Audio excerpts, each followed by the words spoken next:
નમસ્કાર દર્શક મિત્રો, કિસાન સમાચાર ચેનલમાં તમારું સ્વાગત છે। જાણીએ આજના તાજા અને સૌથી મોટા સમાચાર। રેશન કાર્ડ પર અનાજ મળવાનું બંધ, મોબાઈલ ખરીદવા પર 6000 રૂપિયાની સહાય તથા મહિલાઓને 2500 રૂપિયા તો ખેડૂતોને 9000 રૂપિયા ખાતામાં સીધા જમા। બાળકોને વાહન આપતા પહેલા જાણો મહત્વપૂર્ણ નિયમ તથા એટીએમ ને લઈને આવ્યા મોટા સમાચાર।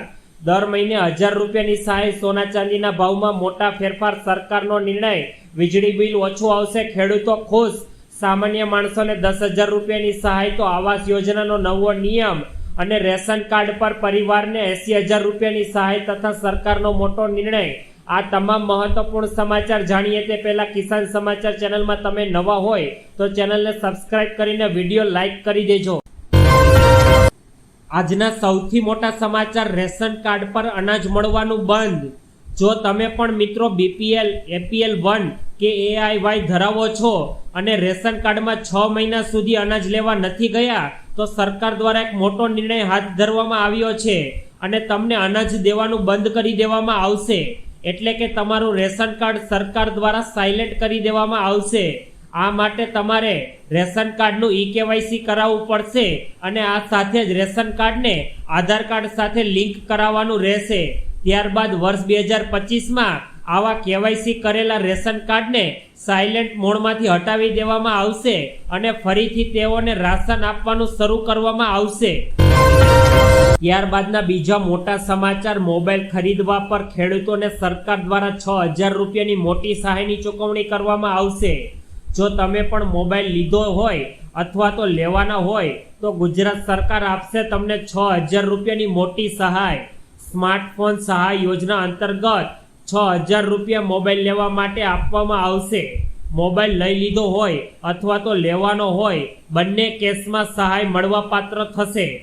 જ્યારે આ યોજનાનો લાભ લેવા માટે તમારે એક ઓનલાઈન ફોર્મ ભરીને સબમિટ કરવાનું રહેશે।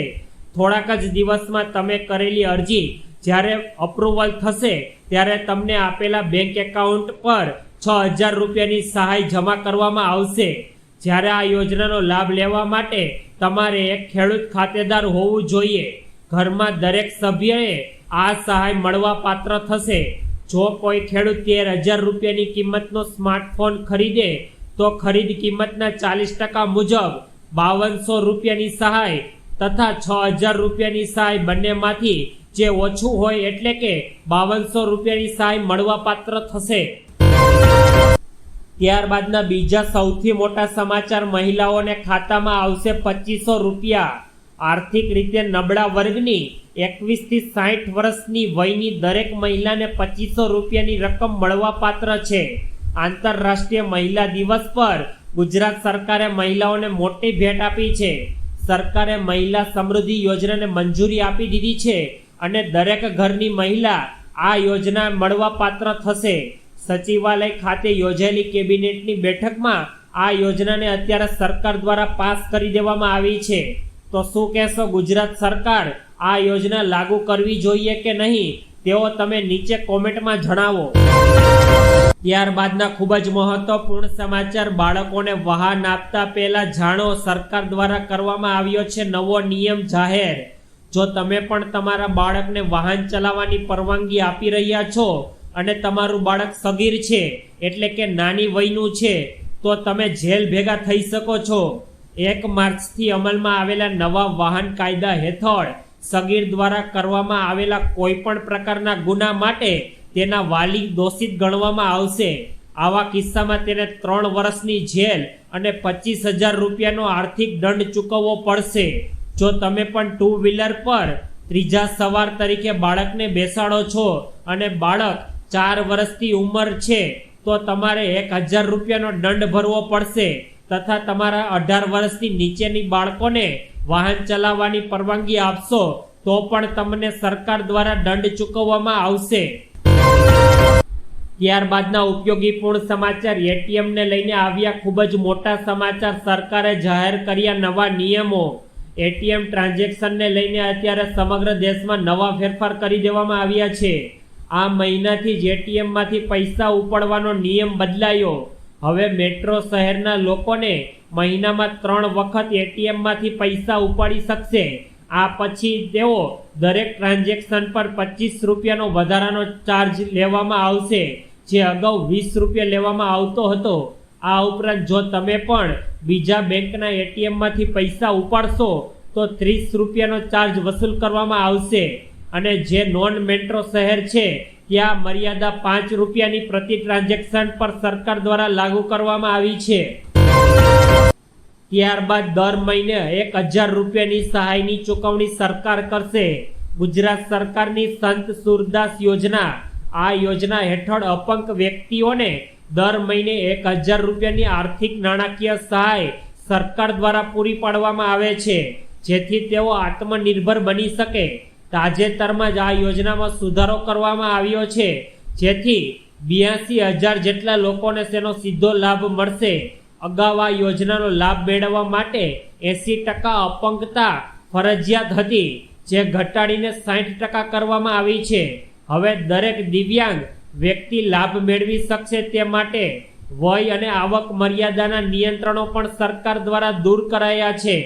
બીપીએલ કાર્ડની શરત દૂર કરવામાં આવી છે, જેથી યોજનાને વધુ સરળ અને સુલભ બનાવી શકાય અને દરેક વ્યક્તિને 1000 રૂપિયાની સહાય સરકાર તેના બેંક એકાઉન્ટમાં આપવામાં આવશે. ત્યારબાદ દેશમાં સોના ચાંદીના ભાવમાં મોટા ઉથલ-પાથલ. સતત વધારો. નિષ્ણાંતોના મતે સોનાનો ભાવ હજુ પણ વધશે.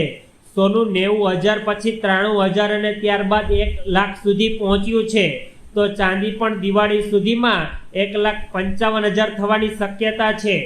સોનાના ભાવમાં વધારા વચ્ચે રોકાણ ન કરવું તેવું પણ એક્સપર્ટ જણાવી રહ્યા છે.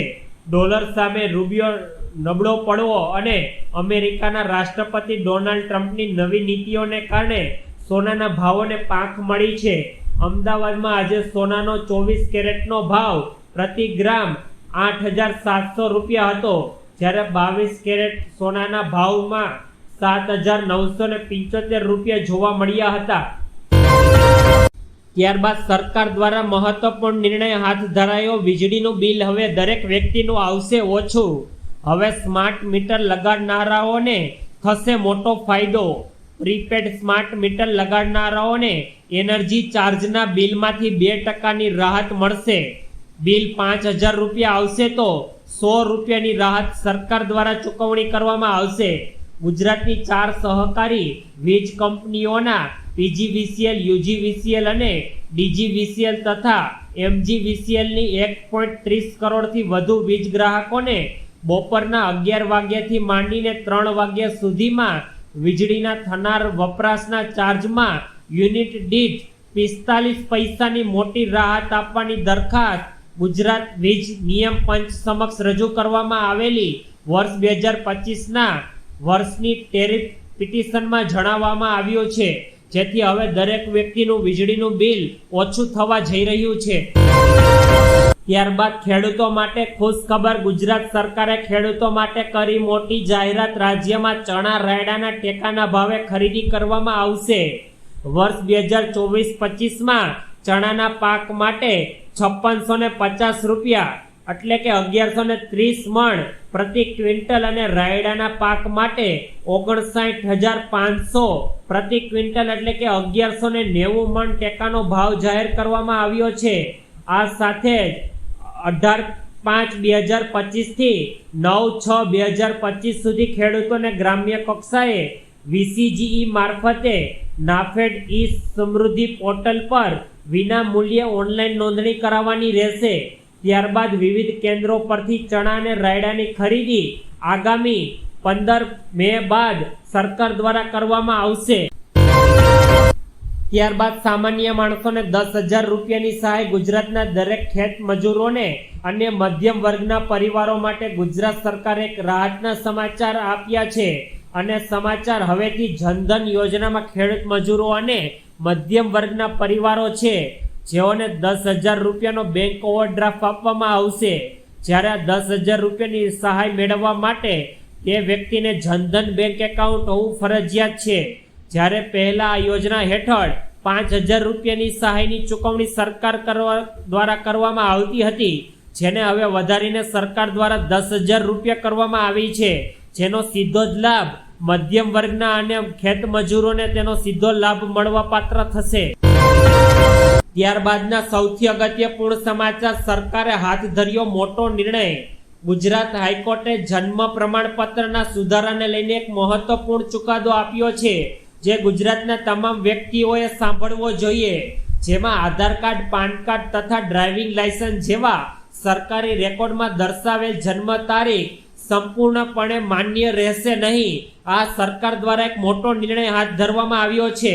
આ સાથે જ કોર્ટે જણાવ્યું કે ફક્ત જન્મ પ્રમાણપત્રમાં નોંધાયેલ જન્મ તારીખ એ જ સાચી જન્મ તારીખ માની શકાય તથા હોસ્પિટલના રેકોર્ડ પ્રમાણે જન્મની નોંધણીમાં નોંધાયેલ તારીખ જે છે તે જ સાચી જન્મ તારીખ ગણવામાં આવશે.